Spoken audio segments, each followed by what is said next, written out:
y a Luciano Videla, quien va a coordinar la charla. Te paso Luciano, para Lila, Sí. hacemos un replay porque recién se está, comenzó a grabar.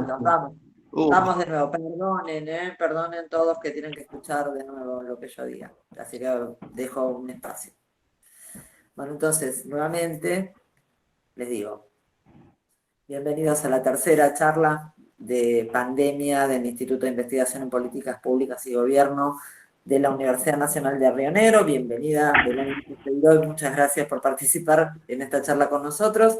Muchas gracias, Luciano Videla, por coordinar la reunión, y a Gregorio Anderson, que va a estar haciéndose cargo de las cuestiones técnicas. Les cuento a todos que la modalidad es que cuando quieran intervenir, insertan en el chat o la pregunta o piden participar, y nosotros para manejarnos de manera ordenada les vamos a ir dando la palabra a cada uno. Así que éxitos con la charla. De paso, Luciano la posta. Gracias, Belén, y los escuchamos con muchísima atención. Bueno, buen día a todas, a todos.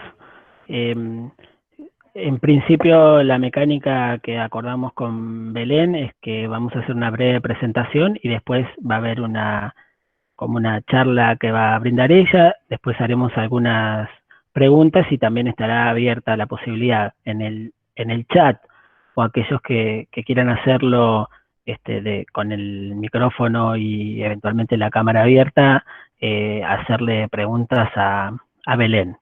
Belén López Peiró nació en la ciudad de Buenos Aires en el año 1992, es periodista recibida en TEA y licenciada en Ciencias de la Comunicación Social, recibida en la Universidad de Buenos Aires. Coordina talleres de escritura de no ficción con perspectiva de género y colabora en diversos medios nacionales e internacionales. En abril de 2018 publicó su primera novela, ¿Por qué volvías cada verano?, editada por Editorial Madreselva, y acá me salgo de su currículum.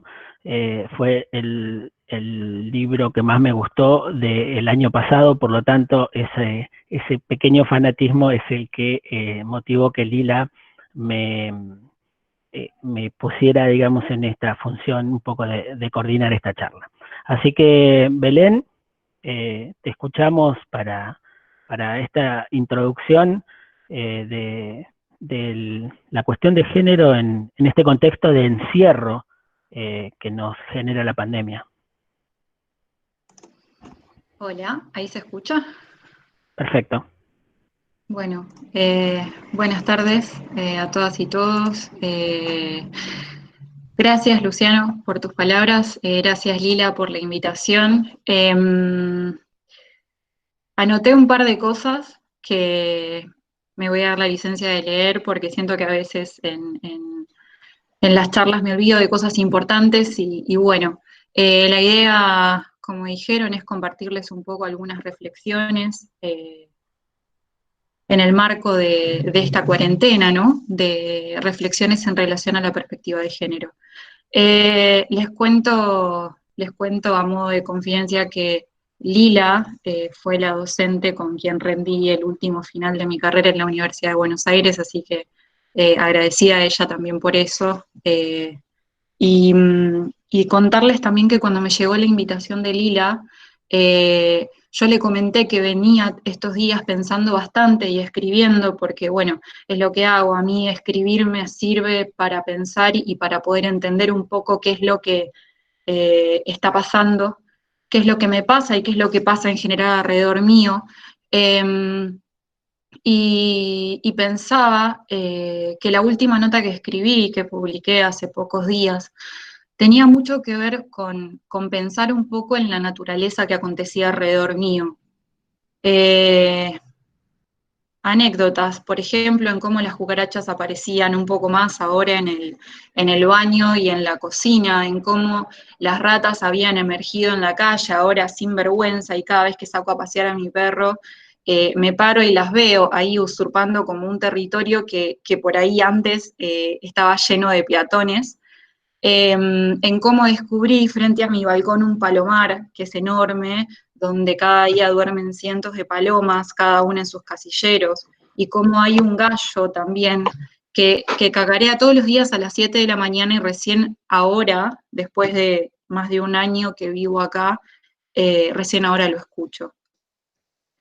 Entonces, fue ahí que caí en la cuenta de que en estos días de encierro que llevamos alrededor de 40 días, hay tanto silencio, tanta quietud, que ahora sí puedo ver y sentir toda esa naturaleza emergiendo alrededor mío. Y me puse a pensar qué otras cosas habían emergido por estos días, qué otras cosas pasaban a estar ahora más sobre la superficie, y sin dudas pensé enseguida en la violencia de género. A modo general, quisiera decirles qué es la violencia de género, me parece que por momentos conviene refrescar estas cuestiones. La violencia de género es la violencia ejercida hacia las mujeres solo por el hecho de ser mujeres. Son las acciones que de manera directa o indirecta, en el ámbito público o privado, aunque hoy focalicemos en el privado, afectan la vida, la libertad, la identidad y la sexualidad de una persona. Queda claro que hay distintos tipos de violencias. De nuevo, no voy a ahondar muchísimo en cada una, pero sí me parece que merece la pena que sean nombradas, porque lo que no se nombra no existe. Hace un tiempo, el año pasado, leí un libro de Rita Segato que se llama Contrapedagogías de la Crueldad, y hubo algo de ese libro que a mí me iluminó cuando dice que la violencia se reconoce y se puede desarticular nombrando los procedimientos, poniendo luz sobre los procedimientos. Entonces, vamos a mencionarlas brevemente. Por un lado está la violencia física, que es un golpe. Por otro lado, la violencia sexual, que puede ser abuso, violación. Está la violencia doméstica, que es, por ejemplo, hacer que una mujer se encargue de todas las tareas del hogar, que las tareas del hogar no sean compartidas. La violencia psicológica, que son los reproches, los insultos, las humillaciones. La violencia económica, que, por ejemplo, el varón, por ser el mayor proveedor del hogar, controle y supervise los gastos de la mujer. Y después también está la violencia simbólica, institucional y violencia obstétrica. En este caso, en el caso de que, digamos, del que vamos a hablar hoy, a partir de este encierro, yo creo que las primeras 5 violencias que nombré, violencia física, sexual, doméstica, psicológica y económica, son por ahí las que van a estar más sobre la mesa en esto que vamos a hablar hoy. Y también aclarar que una mujer puede vivir una o más de estas violencias sin salir del hogar, y que muchas veces son también las niñas quienes las padecen. Ahora bien, volvamos un poco hacia atrás, y me parecería importante mencionarles que el último recuerdo que tengo, el único recuerdo fuerte, el último, no el único, fuerte que tengo antes de que comience este encierro, fue en la calle. Fue el lunes 9 de marzo en Plaza Congreso, el día que fuimos junto a un montón de mujeres lesbianas, travestis y trans a reclamar por los derechos de las mujeres. Un año más, ¿no? Digo un año más porque si bien las manifestaciones de las mujeres son de hace tiempo, creo que el quiebre fue el Ni Una Menos en junio de 2015, este ya sería el 5º año consecutivo. Y retrocediendo un poco más, pienso en el 19 de febrero, que fue en el mismo escenario, la Plaza Congreso, esta vez teñida de verde, de nuevo reclamando otro derecho que aún no fue conseguido, que es el derecho al aborto legal, seguro y gratuito. Y cuando pensaba todo esto a modo de pensar el estado de situación antes de todo esto que comience, pensaba que creo, o al menos para mí fue así, yo sentí que empezaba un año como esperanzador, que era la primera vez, que era un contexto sumamente importante e histórico en Argentina, porque era la primera vez que teníamos un Ministerio de la Mujer, Género y Diversidad. Era la primera vez que nuestras demandas estaban en la agenda gubernamental. Ahora bien, todo esto sucedió a pocos días de la apertura de las sesiones en el Congreso. Entonces, bueno, nadie imaginaba que pocos días después iba a empezar todo esto y esta incertidumbre general. Ahora, Lo que sí sabíamos desde el primer día, y digo supimos porque creo que es algo que sabemos en carne propia, quienes en algún momento vivimos una situación de violencia, es que el encierro no es amigo de la libertad en ningún sentido. En el encierro, antes que nada, hay un cuerpo encerrado. Nada, todos nosotros somos un cuerpo. Cada vez que doy un taller de escritura, cada vez que arrancamos con un taller, siempre les aclaro a mis alumnos que escribir se escribe con el cuerpo, que la escritura es un acto corpóreo, necesita del cuerpo para llevarse a cabo. Y ese mismo cuerpo es, de alguna forma, nuestra casa, nuestro territorio, con sus propias delimitaciones. Cada vez que me preguntan cuál es la consecuencia más grave que el abuso tuvo en mí, siempre digo que fue la expropiación del cuerpo. El cuerpo violentado es expropiado. Otra persona lo toma el cuerpo sin su permiso, lo toma prestado, se adueña, planta banderas sobre ese territorio, que ante todo es ajeno y hace lo que quiere con él sin consentimiento. Entonces, la reapropiación de ese cuerpo, volver a adueñarnos de ese cuerpo, es la tarea más ardua que tenemos quienes alguna vez vivimos esa experiencia. Volver a conquistar la libertad de ese cuerpo es un trabajo difícil, creo que inagotable, y también cotidiano, es de cada día levantarse. La tarea principal siempre es tratar de vivir sin lastimarlo, sin padecerlo, erradicar la violencia de ese cuerpo, que primero ejerce otro y después muchas veces lo continuamos nosotras. Solo así es posible, creo, a mi modo de ver, lograr la soberanía que deseamos. Y acá para mí es donde hay un quiebre. Pensando en los atisbos de libertad que recién hoy, después de 15 años de haber vivido esa experiencia, después de 7 años de haber denunciado,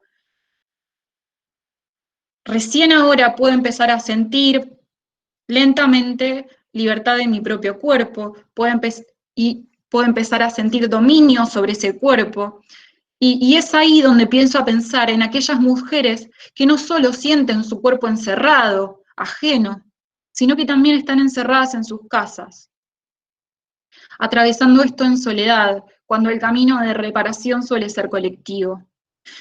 Y van a notar por momentos que, o sea, para mí la palabra reparación tiene mucho que ver con lo judicial, siempre se busca la reparación, ¿no?, a la hora de denunciar. Y si bien a mí no me gusta usar palabras que me son ajenas o que no tienen que ver directamente conmigo, sino que las tomo prestados, en este caso de lo judicial, sí me parece que está bueno aclarar que hay tantas reparaciones como mujeres que denuncian, que hay tantas reparaciones como mujeres violentadas. Sin embargo, sí creo que esa reparación suele encontrarse en lo colectivo, en la compañía de un otro, en compañía de otra persona que pueda, otra entidad y demás. Pero esa reparación muy pocas veces es en soledad, mucho menos en encierro. Y sigo. Pienso también mucho más en aquellas mujeres que están encerradas, solas o con sus hijos, con un agresor adentro. ¿Por qué?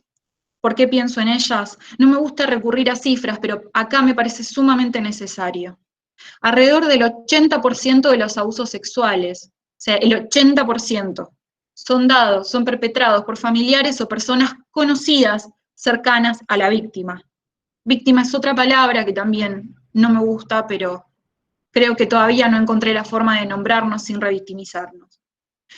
Lo que quiero decir, importante, el 80% de los abusos son perpetrados por personas cercanas, muy cercanas, familiares o vecinos, amigos, etc. Esto significa que muchos de estos abusos ocurren dentro de los propios hogares. De acá la importancia de impartir educación sexual integral en las escuelas, para que hablar de consentimiento y de salud sexual reproductiva no dependa únicamente de la voluntad de unas pocas familias. Esto en relación a los abusos sexuales. Ahora bien, ¿qué pasa con la violencia doméstica? ¿Qué pasa con la violencia psicológica? ¿Qué pasa con la violencia hacia las niñas? Las cifras acá también nos dicen que el encierro no ayuda para nada. En este mes y pico de cuarentena, Los llamados a la línea gratuita de emergencia 144, que funciona a las 24 horas del día y en todo el país, aumentaron muchísimo. Tal es así que en Capital Federal hubo solamente en marzo, en un mes, 4.533 llamadas, solo en Capital Federal. A todo esto, las casas de alojo a mujeres y niñas víctimas de violencia están repletas. Hace apenas unos días leían las noticias que el Ministerio de Género anunció que están acordando con sindicatos y universidades para encontrar nuevos espacios de alojamiento en hoteles y residencias universitarias que sirvan como refugios. No sé cuál es el estado de situación, pero entiendo que están accionando en ese sentido. Aún no lo sé. ¿Y qué pasa con los femicidios, transfemicidios y travesticidios? También van en aumento. Según el Observatorio de las Violencias, ahora que sí nos ven, desde que empezó la cuarentena el 20 de marzo hasta el 26 de abril, hubo 32 femicidios. Esto es un femicidio cada 32 horas, de los cuales, escuchen porque esta información también es importante, 72 se cometieron en la vivienda de la víctima y el 64% fueron hechos por sus parejas o sus exparejas. La verdad es que creo que en estos casos las cifras son esclarecedoras. Creo que ponen toda esta información sobre la mesa y es imposible no mirar un costado. El otro día encontré una cuenta en Instagram, en una red social, que es un contador de femicidios a nivel global. La verdad es que me pareció una iniciativa increíble, aunque también triste, ¿no? Y la última vez que entré, ayer mismo, decía que en el mundo hay un femicidio cada 10 minutos. En total, más de 16.000 y pico de mujeres asesinadas en lo que va del 2020. Y me pregunté entonces, ¿qué pasaría si se decretara cuarentena por el virus femicida? ¿Qué pasaría si se hablara de una pandemia dentro de esta pandemia? ¿Si habría más recursos? ¿Si se tomarían más medidas? ¿Si la justicia actuaría por primera vez más rápido? Dicen que hay un proyecto de ley presentado para declarar emergencia en violencia de género a nivel nacional. También dicen que en Ciudad de Buenos Aires hay una iniciativa para aplicarla a nivel local. Pero de nuevo, ahora nada en concreto. Y pensé que poco se nombra todo esto en los noticieros, en los portales de noticias que veo. Son algunas notas, sí, pero muchas de esas notas son amarillistas, porque culpan a la mujer que denuncia o revictimizan a la mujer asesinada, y entiendo que aún somos muy pocas las mujeres periodistas, feministas que trabajan en los grandes medios de comunicación, y eso también es una tarea pendiente.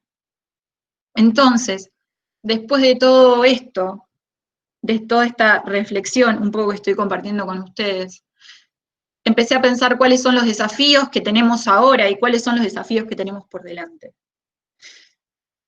Estructurales creo que todos. El gobierno y sus instituciones tienen la ardua tarea de mejorar y garantizar los mecanismos de atención y acompañamiento de mujeres que denuncian violencia de género. Y la justicia ni hablar. No puede resultar amenazador hacer una denuncia. No puede ser que tengamos miedo de padecer esa denuncia toda la vida. Eso no puede suceder. Así que en principio, acelerar los procesos.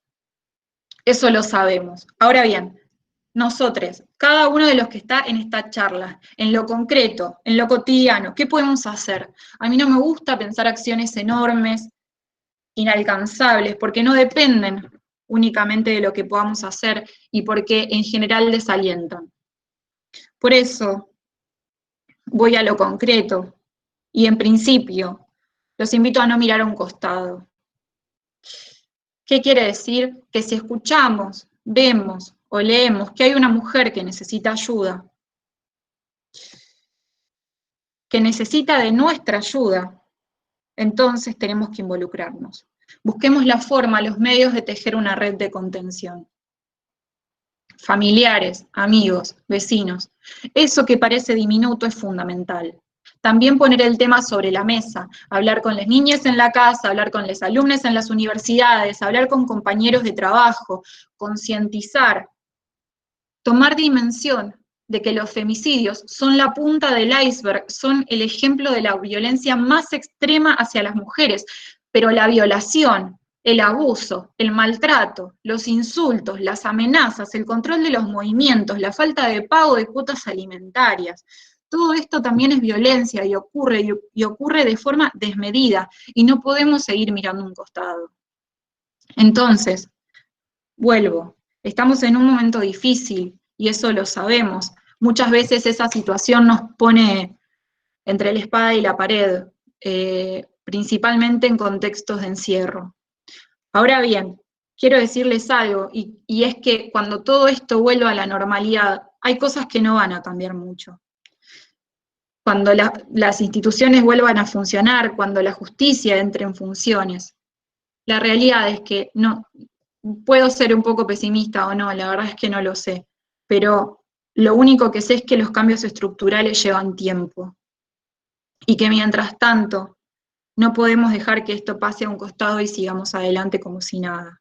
Entonces, les digo, cada una desde sus lugares, tejan redes de contención, involúcrese desde su lugar. A mí en particular, lo colectivo siento que me salvó, confiar en otra persona, poder tener un hogar, un lugar donde poder hablar en confianza, donde poder sentirme contenida. Eso es fundamental, dejar de sentirnos solas es fundamental. Entonces, el primer paso siempre es hablar. Recién ahí, después, la persona que sufre violencia puede hacer algo, puede cambiar la situación que está viviendo. En mi caso, no sé, hablar hoy con ustedes, escribir un libro, llamar a una amiga a ver si está bien, preguntarle a alguien si necesita ayuda. Bueno, eso es todo.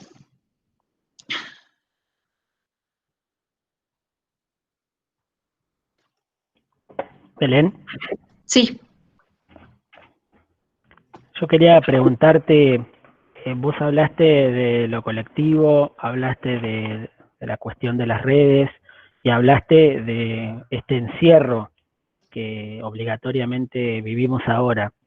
Mi pregunta es, en este contexto, no cuando vuelva a la normalidad, en este contexto, ¿cómo se hace para vivir lo colectivo sin caer en el lenguaje y las reglas que imponen las redes sociales, que parecen ser una de las salidas frente a esta situación de encierro?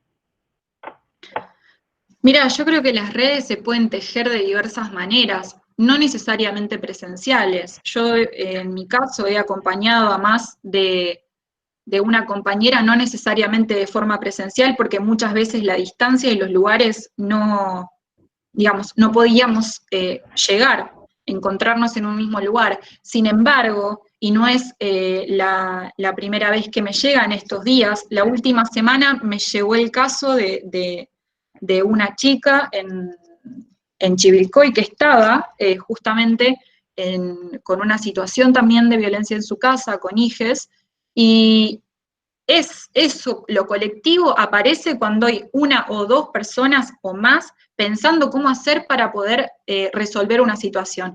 Primero y ante todo acudiendo a las instituciones, sin dudas que se pensó en llamar a la Casa de la Mujer primero al 144, después a la Casa de la Mujer del lugar. Hay ahora en el ministerio hay ciertos datos, cierta información que son fundamentales donde poder recurrir para poder guiar, pero yo creo que lo colectivo parte de ahí, parte cuando una preocupación no es únicamente de la mujer que es violentada, sino que también existe más allá de ella, cuando hay o una familia, o unas amigas, o unas compañeras, o lo que sea, que están tratando de tejer un colchón donde esa mujer pueda caer, porque la realidad es que si depende únicamente muchas veces de su núcleo familiar en algunos contextos, que en este caso su núcleo familiar es su pareja que la violenta y sus hijos, los recursos son mínimos. Entonces yo creo que esa red se puede tejer aún en el encierro. Bien, quería preguntarte por tu libro. Vos hablaste recién del proceso que sufre una mujer víctima o no sé, o la palabra que podamos encontrar que para estas situaciones de violencia. ¿Tu libro cuándo llega? ¿En qué momento del proceso donde vos recién contaste cómo son los momentos que atraviesa una mujer después de sufrir estas situaciones de violencia de todo tipo? El libro formó parte, digamos, de tu intento de superación, fue catártico, formó parte de tu estrategia, digamos, si se quiere, de denuncia. No, estaba más separado y fue una cuestión más, digamos, de tu profesión de escritora. Quería contarte en qué momento llega y para qué sirve ese libro. No fue pensado, creo yo. Si bien escribo desde siempre, desde muy chica, no fue programado. Primero la escritura vino como algo íntimo, después vino por la profesión que elegí, que fue periodismo y comunicación, y fue años después que yo ingresé en un taller de escritura.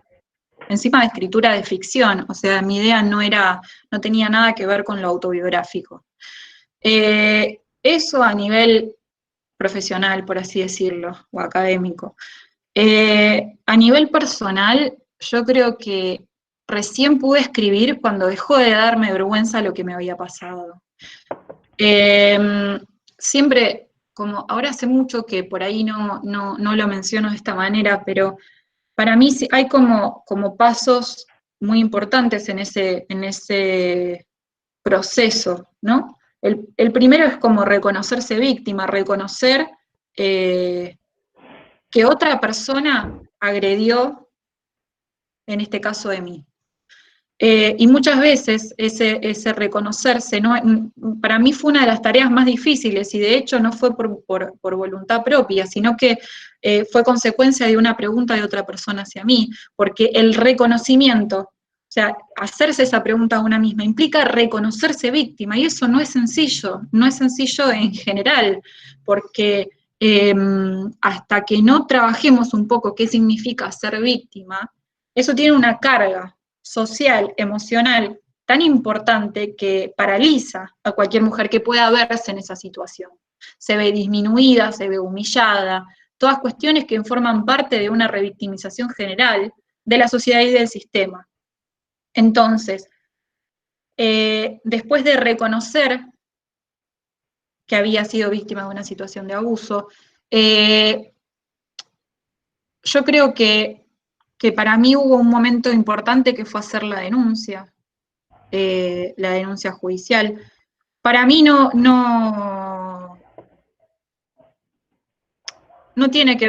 para mí no es ley que todas las mujeres que vivieron una situación de violencia hagan la denuncia, porque además hay muchas personas que no pueden hacerla por el tiempo, por la prescripción de las causas. Pero sin embargo, ahí creo que empezó a haber como un atisbo de empezar a poner las cosas en su lugar. Obviamente con mucha desinformación y sin saber todo lo que venía por delante. Esta causa se inició en 2014 y sin dudas que yo en ese momento, creo que tenía 22 años, no tenía ni idea de las cosas que iba a vivir. Sin embargo, tuvo que ver también con una acción individual y también colectiva, y en esta colectiva puede estar alguno de las personas de mi familia. Tuvo que ver con decir, bueno, no, pará, esto no puede seguir sucediendo. Esto no puede dar lo mismo o no dar lo mismo.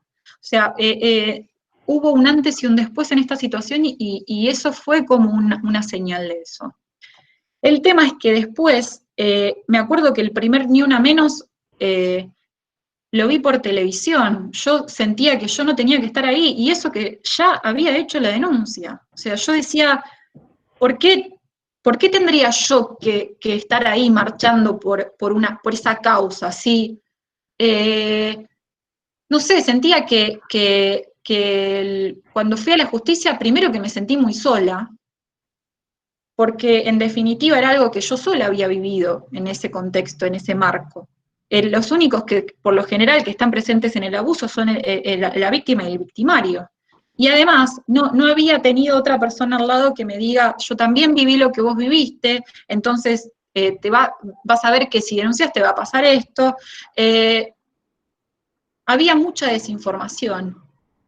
Y creo que lo que me dio ver por la ventana el Ni Una Menos es que ya no estaba más sola. Había muchas más mujeres que estaban reconociendo que habían vivido lo que yo viví.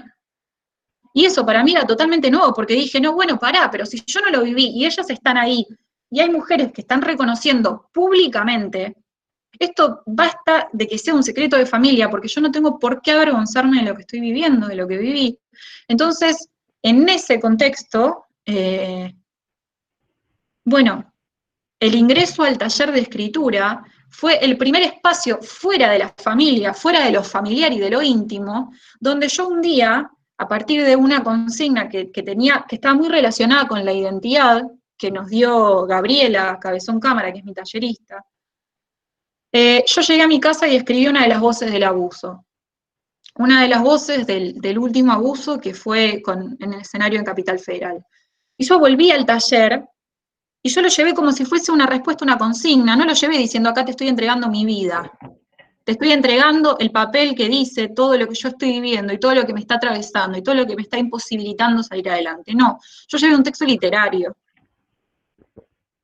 Y del otro lado no recibí preguntas que me revictimizaran, no recibí las preguntas que me hicieron en el juzgado cuando ratificaron mi denuncia, no recibí todas las declaraciones que yo tuve que hacer cada vez que me sentaba digamos, a escribir, en este caso la denuncia, o en un banquillo judicial.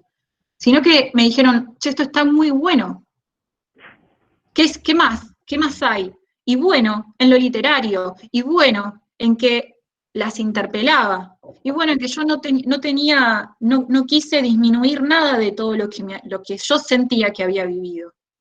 Y eso, que ahí estaba involucrada, también mi familia y personas que quiero, pero yo dije, es un momento fundamental, porque es un momento en donde yo dejé de tener vergüenza por lo que viví, en donde a los pocos días de llevar ese texto al taller, en el taller otra compañera contó por primera vez que había sido abusada, en donde de pronto me llegó por primera vez ese primer mensaje y había pasado una semana de que por primera vez le había puesto voz a un abuso. Entonces, creo que fue ese primer momento donde entendí que mi historia sí era importante para mí, pero ¿y todas las demás? ¿Qué pasaba? Sí, está bien, por ahí el texto puede ser muy crudo para personas que me quieren o que son parte de mi historia, pero este no es un texto solamente mío. Si yo cuando denuncié hubiese tenido un libro donde me hubiese podido ver, y hubiese pensado, che, de esto se puede salir, a mí me hubiesen hecho un favor enorme. Entonces, creo que cuando nació el texto, nació desde ese lugar, sin ser pensado, pero sí inconscientemente ya tenía esa fuerza, en donde yo me di cuenta que por ahí mi tarea era esa, ponerle voz a una de las situaciones más difíciles que viví en mi vida, informar también, sí, porque también soy comunicadora, pero hacerlo de una manera, agarrarme y aferrarme a la literatura para que eso que yo tenía que decir te golpee a vos que también lo viviste, a vos que sos madre, a vos que sos hija, a vos que sos abuela, abuelo, padre. Tenía que llegar. Y para eso los recursos literarios fueron maravillosos. Así que bueno, espero haberte respondido un poco la pregunta. Sí, después Gregorio va a leer algunos de los mensajes y vas a ver que apoyan esto que vos planteás. Y hay gente acá en la sala que con el libro también le pudo ayudar a superar esos procesos. Yo te quería preguntar por el estilo del libro. A ver, la crudeza está en lo que sufriste, pero también está expuesta en el libro y es como una especie de monólogo de diario íntimo expuesto. ¿Eso lo elegiste, te fue saliendo, lo fuiste trabajando en el propio taller?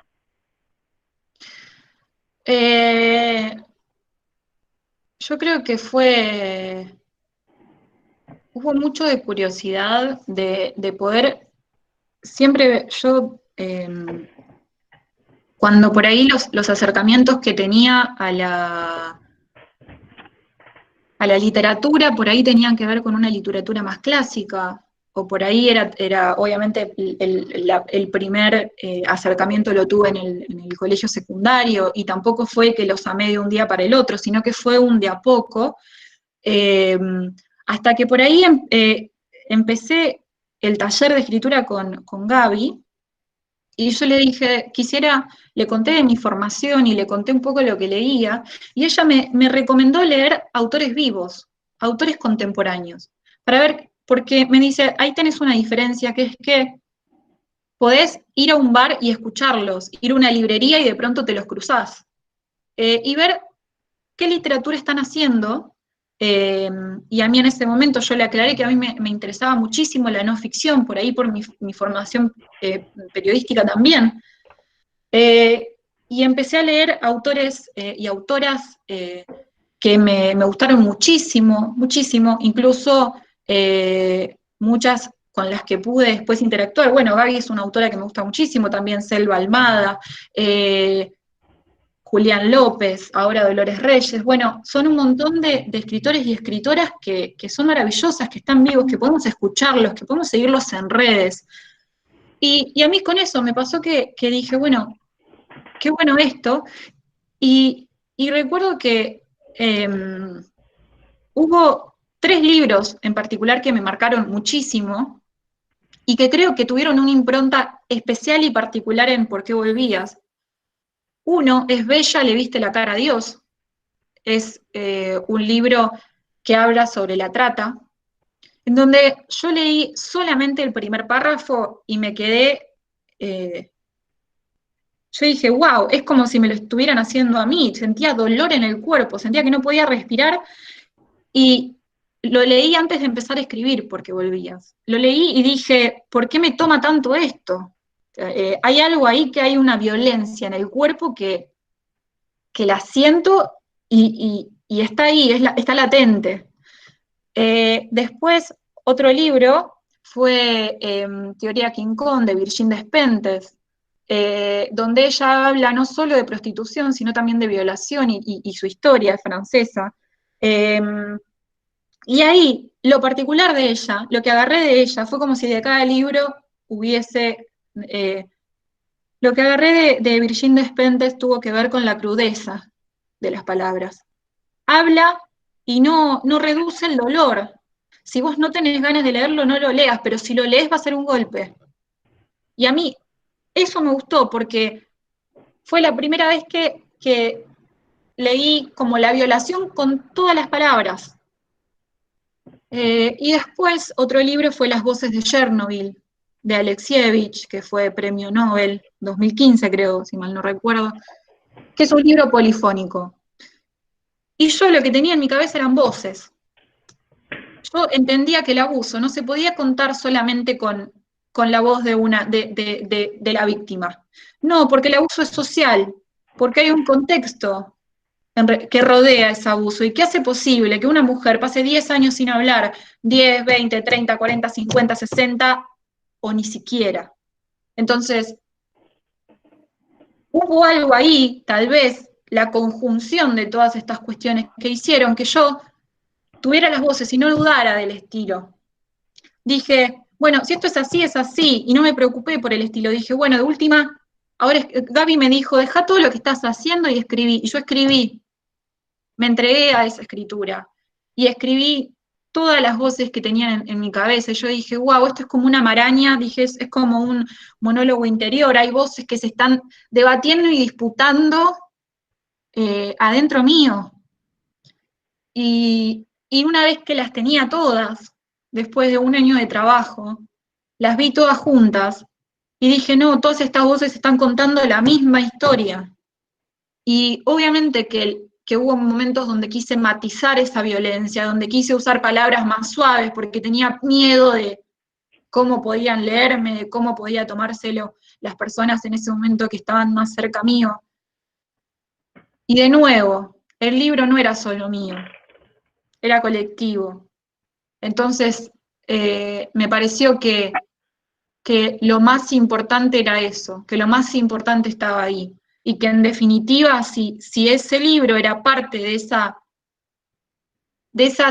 no sé si es transformación o reparación propia, entonces eso era lo importante, eso era lo que valía la pena. Y cuando, ¿qué fue? 2017, recuerdo que la llamaron a Gaby para leer en un stand de Ni Una Menos de la Feria del Libro, y ella dijo, les recomendó que me invitaran a mí. Yo todavía no tenía el libro terminado, y fue en la Feria del Libro que leí por primera vez unos fragmentos, y fue la primera vez que mi familia se enteró también que yo estaba escribiendo sobre esto. Creo que para mí, si para mí fue difícil, creo que también para ellos lo fue, pero creo que todo eso que sucedió valió la pena porque, de nuevo, no fue individual, es colectivo. Y la importancia del libro no radica solamente en qué consecuencias tuvo en mí. Entonces, bueno, eso. Belén, te hago la última pregunta de mi parte y después hay muchos comentarios y preguntas también de quienes nos acompañan. En general, una cuestión autobiográfica la escribe alguien que ha vivido mucho tiempo y que quiere contar, digamos que ya está, es como famoso si se quiere. Esas son las autobiografías clásicas. Tenemos hasta García Márquez que la escribió después de ser García Márquez. Vos, por la situación que viviste y todo lo que acabas de contar, empezaste con una situación biográfica. ¿Cómo te imaginás una carrera de escritora? ¿Cómo seguís después de semejante situación y de haber escrito ese libro, digamos, que vos lo describiste bien como una especie de monólogo polifónico, pero de una situación que viviste vos? O sea, tu libro autobiográfico fue tu primer libro. ¿Cómo sigue tu carrera, digamos? Mirá, yo creo que es un poco, se fue transformando en los últimos años. Ahora hay mucha literatura autoficción, literatura testimonial. De hecho, los talleres de escritura que yo doy son no ficción, y dentro de esa no ficción hay mucho testimonial, porque creo que ya se cayó un poco esa idea, ¿no?, de que la autobiografía tiene que ver para hablar de una vida entera, sino que más bien puede haber un hecho que sea disparador para una persona. Obviamente nada, yo jamás imaginé que iba a dar mis primeros pasos con este libro. Sin embargo, pensar que algo que me generó tanto dolor haya podido abrirme las puertas de este mundo literario es de alguna manera revelador, porque pienso que puede abrir también puertas a otras personas a pensar que no es lo único que una mujer tiene en su vida, esa violencia, pero que sí puede ser un disparador para otra cosa. Entonces, yo sin dudas que nada, muchas veces no podemos elegir cómo vamos a comenzar. Este fue un comienzo y la verdad es que mentiría si diría que no estoy contenta con eso, porque creo que fue como volcarme y entregarme entera a la literatura que tanto quiero y que tanto me sirvió y me ayudó el último tiempo de mi vida. Entonces, creo que me abrió un mundo al punto de poder estar hoy en día trabajando esto, dando talleres de no ficción, dedicando mi vida a poder ofrecer a otras personas eso que para mí fue una puerta, poder ofrecerla a otras personas, y además seguir escribiendo. Ya en teoría este año sale la segunda novela, y mi idea es poder tratar de ir experimentando, ir variando en otros géneros, pero bueno, es algo que es un proceso como el de cualquier otra escritora, ¿no? Es como un descubrimiento cotidiano. ¿Ya tenés algo en vista? para escribir. Uy, se escucha medio abajo. Tenemos, sí, me parece que tenemos un micrófono de alguien que creo que está en un auto. Si lo puede silenciar, Ay, soy yo. por favor. Ahí va. Listo. Solo esto, ¿ya tenés algo en vista de qué escribir? La verdad es que, nada, en la segunda novela no puedo adelantar mucho y ahora estoy en pleno proceso como de experimentación, de ir viendo, o sea, sí puedo decir que la segunda novela es como una continuación de Por qué volvías cada verano, pero desde otro lugar donde se prioriza y sí, lo que pasa es que sigue estando el Sí, auto. se escucha muy mal. Goyo, si podés silenciar.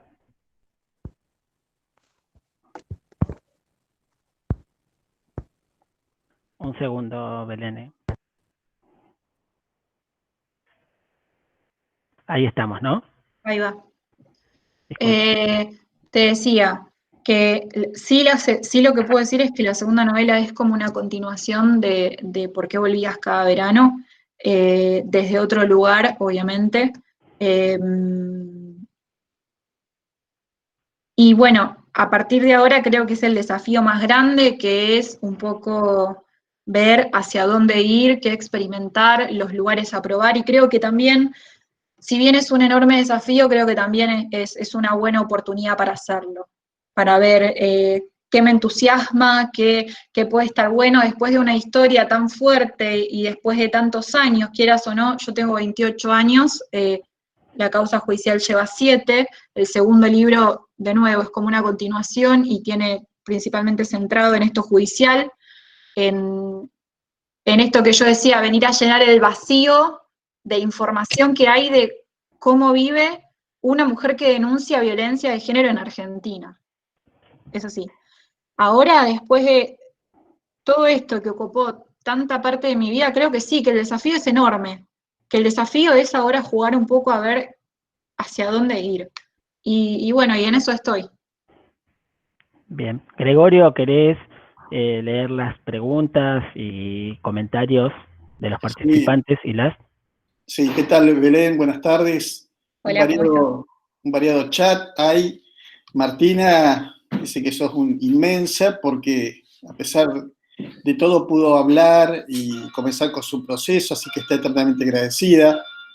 También escribe Sol agradeciéndote porque dice que es muy reconfortador, muy reconfortante escucharte con respecto a la liberación de presos y en estos días por los femicidios, ¿no?, que ocurren a partir de esto, y pregunta, ¿qué pensás? ¿Sobre qué? Perdón, no entendí la pregunta. Sobre la liberación de presos. Mira, yo entiendo que, o sea, la realidad es que por lo poco que estuve viendo, estuve tratando de ponerme en un lugar de escuchar las distintas voces, porque un lado se decía esto, del otro lado se decía lo otro, no se entiende bien qué presos se liberan y qué no, si son solamente o sea, los presos, o sea, qué porcentajes hay de homicidas, violadores, corruptos. Bueno, obviamente no estoy, o sea, obviamente que no estoy a favor de la liberación de presos porque sí, pero sin embargo, yo tampoco soy de las personas que creen que surja o haya una reparación en la pena de los criminales. O sea, siempre me pongo a pensar más desde este lugar. Después, lo que tenga que ver con la pena o no pena, la carcelación o excarcelación, me parece que eso tiene que ver con la justicia de nuestro país. Yo siempre, desde mi lugar, trato de ver qué pasa con las mujeres que vivimos y denunciamos y que no tenemos respuesta. Obviamente que si liberan a una persona que violó a una mujer y la liberan y puede estar a disposición de esta mujer, puede vivir cerca de la casa, obviamente que no estoy de acuerdo, sin dudas que no. No sé exactamente bien cuál es la decisión actual, no estoy tan informada al respecto, voy a informarme un poco mejor, Pero eso creo es lo que pienso ahora. Hay, bueno, variados mensajes, pero está la participación también de Daniela Hein, que quiere hacer una acotación. Daniela, ¿estás en la charla? ¿Estás con el micrófono cerrado? Hola, sí, Hola, sí, Daniela. hola. ¿Qué tal? Bueno, primero, bueno, gracias por darme voz y gracias por la charla. Un gustazo conocer a Belén por este medio. Mi pregunta es... Perdón, estoy con mi hija acá que quiere participar también. Yo lo que apuntaba recién en el chat... Un segundito, perdón, ¿eh? Que no. A ver. Espera.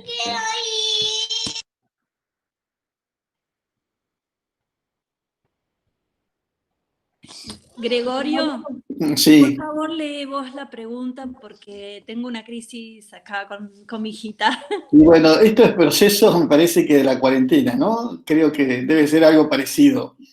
Está la nena que ya quiere salir, urgente. Bueno, Daniela hacía una aportación con relación a los liberados, por el tema de la libertad de presos que estábamos hablando, y decía que esta liberación es en general por COVID-19 y que no se liberan presos por delitos violentos. Y al decir esto incluye violencia de género, violación, uso de armas. Es la acotación que quería hacer Daniela. Otro de los mensajes que hay, Belén, es de Natalia. Perdón. Sí, bueno, Hola. adelante, Daniela. No, mi pregunta era otra, eso era por un comentario. La pregunta que le quería hacer a Belén es una reflexión y una pregunta, ¿no? En primer lugar, la reflexión. El silencio de las mujeres fue históricamente una estrategia patriarcal de disciplinamiento, ¿no? Se nos ha mantenido mucho tiempo sumisas porque es efectivamente la violencia ha sido y el silencio dos estrategias muy fuertes. A partir de esa observación, lo que yo pregunto es si la lentitud de respuesta en los procesos judiciales o la desestimación de muchas denuncias que todavía está pasando, pese a los avances en materia de violencias sexuales y violencias de género en general, todavía hay mucha desestimación o mucha lentitud en las respuestas. Entonces la pregunta es si esa lentitud o esas desestimaciones pueden ser entendidas como una prolongación de la estrategia de silenciar a las mujeres o cuanto menos puede ser leída como una fuerte resistencia de una institución tan patriarcal como la justicia, ¿no? Una fuerte resistencia ante las voces que se alzan para denunciar las violencias. Esa era la pregunta que yo quería hacer. Sí, sin dudas que sí. De alguna manera por eso un poco decía, no puede ser que también exista el miedo, en caso de elegirlo, el miedo de denunciar, porque muchas veces sabés que vas a una comisaría, toman la denuncia, y es una revictimización permanente, es exponer una y otra vez lo mismo muchas veces, por eso me parece que hay ahí pendiente una reforma estructural, hay otros lugares donde estuve, donde, por ejemplo, Uruguay, donde ahora aplicaron un protocolo donde las mujeres hablan una sola vez y no vuelven a ser llamadas hasta que hay juicio en caso de que haya. Entonces, sí, sin dudas, que si bien el silenciamiento es parte del sistema patriarcal, también hay una naturalización, hay un silencio que conviene, digamos, porque hablar significa poner en cuestionamiento muchas de las bases de esas instituciones, principalmente la familiar. Entonces, sí, sin dudas, la justicia es como una continuación de eso, al menos en este momento. Bien, Daniela, ¿querías agregar algo más? Bueno. No, gracias. Disculpen que interrumpí. Gracias por la participación. Hay una pregunta de Natalia Belén que dice, ¿por dónde te parece que podemos o debemos avanzar desde los medios de comunicación, más allá de la cobertura con perspectiva de género de los casos que se abordan, para no quedar solo en lo judicial, policial y en las historias de vida? Mira, yo creo que la perspectiva de género es interdisciplinaria. Yo creo que hay un montón de los estereotipos y de las formas de comunicar en donde, por ejemplo, que puede tener que ver con las formas de nombrar. Para mí es fundamental que en las agencias de noticias y en los medios de comunicación haya manuales con perspectiva de género. Es para que, por ejemplo, tengan voz también las minorías, para que sean también nombradas con sus respectivas identidades y géneros. Y cuando digo que es interdisciplinario, es que no solamente se tiene perspectiva de género cuando se está hablando o se está narrando un caso de violación o de femicidio, sino que también, por ejemplo, podemos pensar que la representación y cómo aparecen las mujeres en los medios de comunicación, cómo aparecen los varones, por qué en las noticias de economía principalmente los narradores son varones, o deportes, qué lugares se le dan a las mujeres, por qué, qué rol tiene la primera dama, cómo se aborda la primera dama, por qué solamente se fija en su ropa y no en qué es lo que dicen, qué trata. Hay una cuestión enorme a trabajar en términos de comunicación y que me parece que empieza, primero como vos, de estar en los medios con una perspectiva de género y después de darnos cuenta que no tiene que ver solamente con los temas de sociedad y policiales, historias de vida, sino que esa perspectiva se puede aplicar a todas las notas. En deportes, por ejemplo, teniendo en cuenta por ejemplo, a las chicas del fútbol femenino. Está bien, hay un montón de cuestiones que por ahí no venden tanto como lo de los varones, pero yo creo que sí son aportes que se pueden ir haciendo. Cómo representamos cuando hacemos el taller de no ficción con perspectiva de género, no quiere decir que todas las historias que contemos hablen de violencia, sino que cuando escribimos repensamos el rol que le asignamos a las mujeres y a los varones, pensamos si a nuestras protagonistas las ponemos únicamente sometidas o en la cocina, o si de qué lugar las ponemos, cómo las mostramos. Yo creo que ahí, en esas representaciones, estereotipos, hay un montón de cuestiones pendientes en los medios también. Bien, otra pregunta es de Mariana, que, bueno, consulta, ¿qué cambiarías del diseño de los procesos penales en las causas por violencia de género? Si crees que el fiscal debe tener la última palabra para la persecución penal del agresor. Mira, te agrego ahí porque había una pregunta también de Rita Custet que dice que cuál sería tu mensaje hacia fiscales, juezas y jueces y defensores, ¿no? Hacia el sistema judicial, que en relación con lo que pregunta Mariana, me parece que lo que pregunta Rita también es pertinente. Así vamos agrupando preguntas. Voy a hablar en general, y también desde el lugar que tengo, mi acercamiento a la justicia siempre es desde el lugar de denunciante, entonces puedo hablar de ahí, desde ahí. Después, el cómo creo que va más allá de mí. Lo que pienso es que no debería suceder que pasen. En mi caso, de nuevo, es uno entre tantos otros que sucede lo mismo, que pasen 7 años y aún no haya una condena. Eso en primer lugar. No puede ser que las causas judiciales sean eternas en Argentina. Primero, porque imagínate que mi caso hubiese sido un caso de urgencia, donde corría riesgo mi vida, estamos en el horno. Segundo,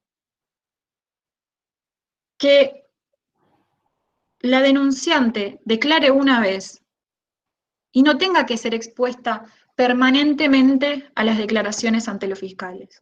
Esto es, en mi caso, yo escribí la denuncia, redacto los hechos, cuando ratifico los vuelvo a mostrar, los vuelvo a contar. Cuando derivan como estaba lento, vamos a la comisaría de la mujer, de nuevo vuelvo a declarar. Cuando se traslada la causa de Capital Federal a Provincia de Buenos Aires, de nuevo volver a declarar. Las pericias psicológicas, de nuevo volver a declarar. Así, una y otra vez, incansablemente. Entonces, yo creo que debe haber maneras de poder concentrar todas esas declaraciones.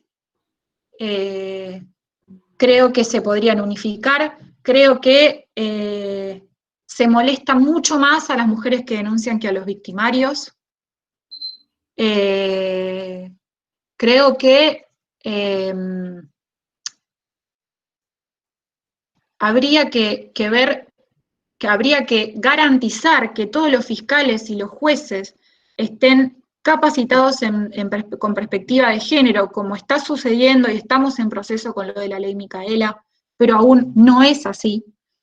No es 100% así. Por otra parte, que no puede ser que una víctima y un victimario estén juntos en una misma sala, que la justicia no pueda garantizar que estén en lugares separados. Eso no puede suceder. Y así un montón de otras cuestiones más que yo podría enumerar de mi vivencia personal. Pero lo que sí creo es que habría que digamos, que tener una mirada más, una mirada que se enfoque más desde el punto de vista de la denunciante. ¿De qué manera? Creo que puede haber muchas, porque creo que hay muchas falencias, y que no puede ser que todo el tiempo nos estemos replanteando si estuvo bien o no estuvo bien haberlo hecho, si valió la pena o no valió la pena, sentirnos al final presas nosotras de una decisión que tomamos, tener miedo a que llegue ese juicio.